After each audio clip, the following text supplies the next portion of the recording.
Autism एक बच्चों का न्यूरो डेवलपमेंटल डिसऑर्डर है, यानी बच्चे के दिमाग की साख नॉर्मल होती है लेकिन उसकी फंक्शनिंग या उसके काम करने में प्रॉब्लम्स आते हैं। सर इसमें क्या क्या एहतियात जो है वो करनी चाहिए? माँ बाप कंप्लेन करना शुरू कर देते हैं कि मैं घर आता हूँ तो बच्चा मुझसे भाग के नहीं मिलता, बच्चे में एग्रेशन बहुत ज़्यादा है, ज़रूरत से ज़्यादा एग्रेशन है, बच्चे में सेल्फ डिस्ट्रक्टिव बिहेवियर आ गया। डॉक्टर साहब इसका कोई इलाज भी मुमकिन है? ऑटिज्म क्या मुकम्मल ठीक हो सकता है? डॉक्टर साहब ऑटिज्म जो है वो बहुत ज़्यादा पाकिस्तान में जो है वो रिपोर्ट हो रहा है, ये क्या चीज़ है सर? जी, ऑटिज़म एक बच्चों का न्यूरो डेवलपमेंटल डिसऑर्डर है, यानी बच्चे के दिमाग की साख नॉर्मल होती है लेकिन उसकी फंक्शनिंग या उसके काम करने में प्रॉब्लम्स आते हैं। आजकल इसके काफ़ी ज़्यादा केसेस सरफेस पे आ रहे हैं, रिपोर्ट हो रहे हैं बहुत ज़्यादा। एक अंदाजे के मुताबिक इसकी इंसिडेंस या इसकी जो है केसेस में इजाफा हो रहा है, लेकिन कुछ स्टडीज़ के मुताबिक केसेस उतने ही हैं, लेकिन आजकल ये ईज़िली डायग्नोज या तशखीस होना शुरू हो गया और डॉक्टर्स में और पेरेंट्स में इसकी अवेयरनेस ज़्यादा बढ़ गई, जिसकी वजह से ये मसला टाइमली पिक होने लग गया है, जिस वजह से केसेस ज़्यादा रिपोर्ट हो रहे हैं। सर क्या ये कंजेनिटल है या मौरूसी है या ये किसी इसकी कोई फिजिकल कॉज भी है? जी, बेसिकली इस पे अभी रिसर्च जारी है, इसका कोई डेफिनेटिव कॉज नहीं पता चला, लेकिन अब तक की रिसर्च के मुताबिक ये मोस्टली एक जेनेटिक डिज़ीज़ है, मौरूसी तौर पे बच्चे में आती है और ये क्रोमोसोमल डिज़ीज़ है और इसके सब केसेस में रिसर्च के मुताबिक 15 से 20% में कोई डेफिनेटिव जेनेटिक या मौरूसी कॉज भी ढूंढ लिया गया है, जिसकी वजह से आपको इसका अर्ली तशखीस पॉसिबल है। लेकिन जेनेटिक के अलावा कुछ एनवायरमेंटल या माहौलियाती फैक्टर भी हैं जो इस पर असरअंदाज होते हैं, वो स्पेसिफिक जीन को एक्टिवेट कर देते हैं जिससे बच्चे में इसकी अलामात ज़ाहिर होना शुरू हो जाती हैं। क्या मोबाइल का या स्क्रीन टाइम का कोई ताल्लुक है इससे? जी, सच ऑटिज़म से डायरेक्टली ताल्लुक़ नहीं है, लेकिन ऑटिज़म के डिफरेंशियल डायग्नोसिस जैसे लर्निंग डिसऑर्डर, स्पीच डिसऑर्डर्स वगैरह का ताल्लुक़ इससे है। ऑटिज़म बेसिकली पहले एक सिंगल एंटिटी थी, लेकिन अब 5 डिजीज़ को कंबाइन करके इसको ऑटिज़म स्पेक्ट्रम डिसऑर्डर का नाम दिया गया है, जिसमें एक पूरा स्पेक्ट्रम है, माइल्ड रेंज से लेके सीवियर रेंज तक के केसेस इसमें शामिल हैं। तो माइल्ड फॉर्म जो है जिसमें स्पीच के डिसऑर्डर, लर्निंग डिसऑर्डर, उनमें एक ट्रिगरिंग फैक्टर हो सकता है एक्सेसिव मोबाइल स्क्रीन। डॉक्टर साहब ऑटिज्म की अलामात क्या क्या हैं? बुनियादी तौर पे ऑटिज़म की 3 अलामात हैं, जिसमें बच्चे में सबसे इम्पॉर्टेंट सोशलाइजेशन के डिफेक्ट हैं। बच्चा सोशलाइज नहीं कर पाता, कम्युनिकेट नहीं कर पाता। इसमें वर्बल नॉन वर्बल दोनों कम्युनिकेशन शामिल हैं, जैसे कि बच्चे का बोल के किसी से बात करना या फेस जेस्चर से या हैंड जेस्चर से किसी के साथ बात करना, इसमें प्रॉब्लम्स आते हैं। सेकेंडली बच्चे में जो रिपीटेटिव बिहेवियर होता है, स्टीरियोटाइपी से बोलते हैं, एक ख़ास तरह की हरकत बच्चा रिपीट करता रहता है, जैसे कि हैंड फ्लैपिंग या ट्रेमर्स या थंब सकिंग, ये उसके लिए सेल्फ सूदिंग एक बिहेवियर होता है। और तीसरे नंबर पे बच्चा बिल्कुल अपनी दुनिया में मगन रहता है, बिल्कुल आइसोलेट रहता है, वो किसी एक्टिविटी में इन्वॉल्व होना पसंद नहीं करता और अपनी धुन में और एक ख़ास किस्म के टॉय के साथ खेलना पसंद करता है। मतलब कि आप उसको पास भी बैठे रहेंगे और आप उससे बात भी कर रहे होंगे लेकिन वो आपको इग्नोर करता रहेगा। जी जी। सर माओ को कैसे पता चलेगा कि जो है ये बच्चा अब ये अलामात हैं तो हमें डॉक्टर से रुजू करना चाहिए? शुरू में इसका डायग्नोसिस बहुत मुश्किल था, लेकिन जैसे जैसे पब्लिक में और पेरेंट्स में अवेयरनेस आ गई है, अब मोस्टली बच्चे माएँ खुद ही प्रेजेंट करती हैं बच्चों को कि स्पीच डिलेस के साथ बच्चे बोलना लेट स्टार्ट करते हैं। माओ की कंप्लेंट होती है कि बच्चा हमारी तरफ मुतवज्जा नहीं होता, हम बच्चे को नाम से बुलाते हैं लेकिन ये अटेंशन नहीं शो करता, इनअटेंटिव रहता है और बोलना, इसके कज़न्स तो बहुत जल्दी बोलना शुरू हो गए हैं लेकिन ये कम बोल रहा है या कम लफ्ज़ बोल रहा है और किसी से खेलता नहीं है, अपनी धुन में रह। और एग्रेशन एक इसका एक स्पेसिफिक एलिमेंट है। बाज़ औक़ात बच्चा बहुत ज़्यादा एग्रेसिव हो जाता है, इतना ज़्यादा एग्रेसिव हो जाता है कि डेली लाइफ डिस्टर्ब, स्कूलिंग और ऑक्यूपेशनल जो है डिस्टर्बेंसेस स्टार्ट हो जाती हैं बच्चे में। सर इसमें क्या क्या एहतियात जो है वो करनी चाहिए?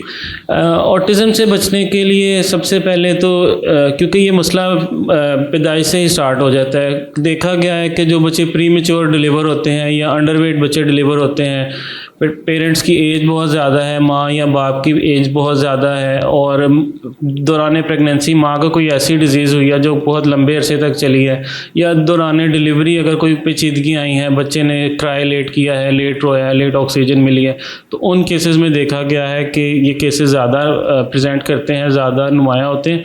तो लिहाजा बर्थ का प्रोसेस और इवन प्री बर्थ कंसेप्शन के बाद से एक स्मूथ प्रोसेस होना चाहिए, प्रॉपर फॉलोअप लेना चाहिए और डिलीवरी का प्रोसेस स्मूथ और सेफ कंडक्ट कराना चाहिए। यानी कि प्रेगनेंसी में बहुत एहतियात की ज़रूरत है, माँ की और बच्चे की सेहत का बहुत अच्छा ख्याल करना जी चाहिए। एग्जैक्टली जी। डॉक्टर साहब, इसका कोई इलाज भी मुमकिन है? ऑटिज़म क्या मुकम्मल ठीक हो सकता है? जी, ऑटिज़म एक स्पेक्ट्रम डिसऑर्डर है। इसके माइल्ड स्पेक्ट्रम से लेके सीवियर स्पेक्ट्रम तक के केसेस हैं। माइल्ड स्पेक्ट्रम काफ़ी हद तक बेहतर हो जाते हैं और बड़ी एज में जाके तशखीस के काबिल नहीं रहते, ये ऑटिज़म स्पेक्ट्रम से निकल जाता है।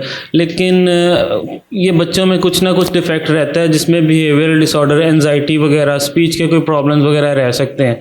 और इलाज इसका बेसिकली फ़िलहाल कोई ड्रग स्पेसिफिक ऑटिज़म के लिए अवेलेबल नहीं है, लेकिन ऑटिज़म की जो एसोसिएटेड चीज़ें हैं जैसे anxiety, depression, hyper activity, sleep के इश्यूज़, इनके लिए हम मेडिसिन यूज़ करते हैं।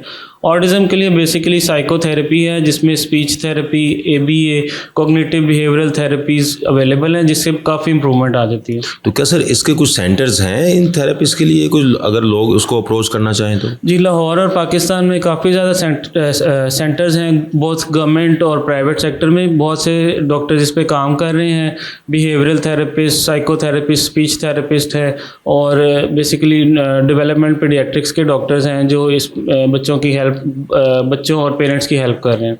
तो क्या सर ये जो ऑटिज़म वाले जो बच्चे हैं, क्या ये नॉर्मल स्कूल में जा सकते हैं या इनको स्पेसिफिक स्कूलों में या जो स्पेशल एजुकेशन है उसमें इनको भेजना चाहिए? इनको बच्चे को ख़ास तौर पे स्पेशली डिज़ाइन स्कूल होने चाहिए, स्पेशल स्पीच थेरेपिस्ट हों जिसमें बिहेवियरल थेरेपिस्ट हों, टीचर्स ट्रेंड हों इनकी मैनेजमेंट के लिए। अगर हम इनको आम स्कूलों में भेजेंगे तो ये बुलिंग का शिकार बन सकते हैं, इनको लर्निंग की डिफ़िकल्टीज़ होती हैं बहुत ज़्यादा, स्पीच के प्रॉब्लम्स होते हैं, ये कम्युनिकेट नहीं कर पाते, ये अपनी ही दुनिया में मगन रहते हैं। तो इनको स्पेशल केयर की, स्पेशल अटेंशन की ज़रूरत होती है। तो इनको as early as possible special जो बिहेवियरल थेरेपी है वो इसकी तरफ लेके जाना चाहिए। तो किस एज तक जो है ये बेहतर होना शुरू हो जाता है? ऑटिज़म को हम 3 साल तक तो डायग्नोज ही नहीं करते, हम लेबल नहीं करते कि ये ऑटिज़म है।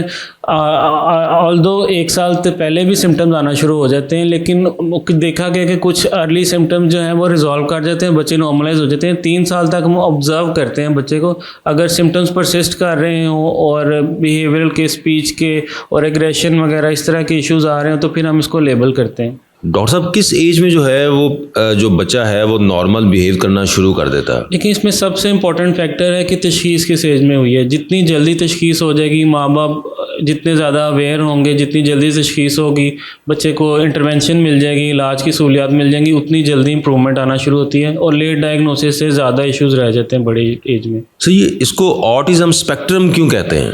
इनिशियली हम इसे ऑटिज़म कहते थे और इसके अलावा जो 4 डिसऑर्डर्स थे उनकी अलामात भी मिलती जुलती थी, लेकिन देखा गया कि ये एक ही डिज़ीज़ के डिफरेंट स्पेक्ट्रम है। स्पेक्ट्रम से मुराद ये कम सिवियरिटी से लेके, दरमियानी से लेके सीवियर सिवियरिटी के पेशेंट्स प्रेजेंट कर सकते हैं। इसमें डिफरेंट टाइप की अलामात होती हैं, कुछ में बिल्कुल माइनर सी अलामात होती हैं, बिहेवियरल होती हैं और बहुत लेट जाके पता चलती हैं और वो ऑलमोस्ट जो नॉर्मल लाइफ गुजार सकते हैं। लेकिन कुछ में सीवियर सिम्टम्स आते हैं और बहुत अर्ली आना शुरू हो जाते हैं, इवन अंडर 1 ईयर प्रेजेंट करना शुरू कर देते हैं।